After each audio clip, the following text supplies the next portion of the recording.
Depuis la nuit des temps, l'humanité contemple le ciel étoilé avec fascination. Chaque civilisation, des Mayas aux Égyptiens, des Grecs au peuple nomade, a levé les yeux vers les astres pour y chercher des réponses. Sommes-nous seuls dans cet univers infini? Existe-t-il ailleurs une planète semblable à la nôtre, une terre jumelle, où la vie aurait suivi un chemin parallèle? Aujourd'hui, grâce au progrès de la science, cette question n'est plus seulement philosophique ou spirituelle. Elle devient scientifique, presque tangible. Depuis les années 1990, les astronomes ont découvert plus de 5000 exoplanètes. Des mondes en orbite autour d'étoiles lointaines, parfois semblables au Soleil, parfois totalement différents. Parmi elles, certaines se trouvent dans la fameuse zone habitable, une région ni trop chaude ni trop froide, où l'eau liquide peut exister. Et avec l'eau, peut-être la vie. Tout commence avec des télescopes géants braqués vers l'inconnu. Le plus célèbre d'entre eux, le télescope spatial Kepler, a révolutionné notre vision de l'univers. En scrutant des milliers d'étoiles, il a repéré des variations minuscules de luminosité, de minuscules éclipses provoquées par le passage d'une planète devant son étoile. Chaque variation est une signature, une preuve qu'un monde existe là-bas, invisible à l'œil nu. Puis est venu le télescope spatial James Webb, véritable joyau technologique. Non seulement il détecte les exoplanètes,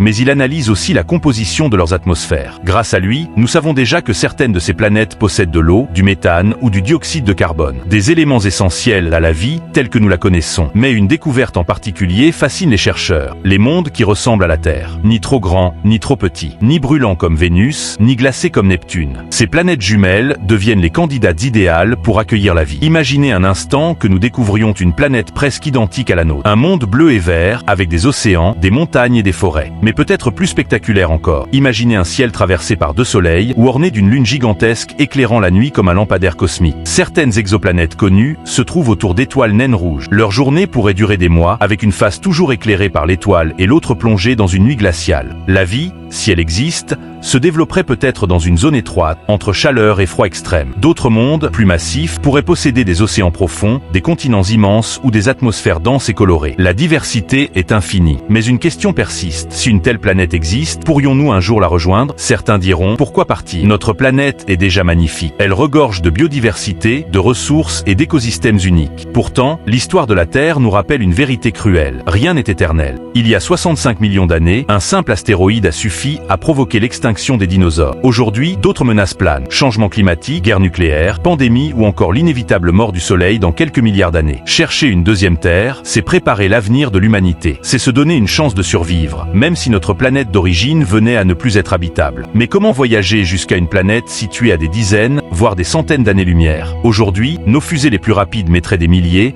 voire des millions d'années à atteindre ces mondes. Pourtant, des idées audacieuses émergent. Les voiles solaires, d'immenses voiles ultra fines propulsées par la lumière d'un laser ou du soleil. Elles pourraient atteindre une fraction significative de la vitesse de la lumière. Les vaisseaux générationnels, des vaisseaux géants où plusieurs générations d'humains vivraient et mourraient avant d'arriver à destination. À l'intérieur, des fermes, des lacs artificiels, de véritables écosystèmes miniatures. L'hibernation spatiale, inspirée de la science-fiction, l'idée serait de plonger les voyageurs dans un sommeil profond pour qu'ils se réveillent des siècles plus tard, aux portes d'une nouvelle Terre. Les trous de verre, hypothétiques raccourcis dans l'espace-temps. S'ils existent, il pourrait réduire les distances cosmiques. Mais pour l'instant, ce n'est qu'une théorie. Si l'humanité partait vers une deuxième Terre, cela ne serait pas un simple voyage. Ce serait une renaissance. Imaginez la première colonie humaine sur un monde lointain. Les premiers pas d'un enfant sur un sol étranger. Les premiers arbres plantés par des mains humaines. Les premières villes construites sous un ciel inconnu. Mais les défis seraient immenses. Comment s'adapter à une gravité différente? Quels dangers cacheraient ces écosystèmes inconnus? Et si une autre forme de vie y existait déjà, serait-elle amie ou ennemie? Certains scientifiques avancent que dans la Voie lactée, il pourrait exister des milliards de planètes semblables à la Terre. Statistiquement,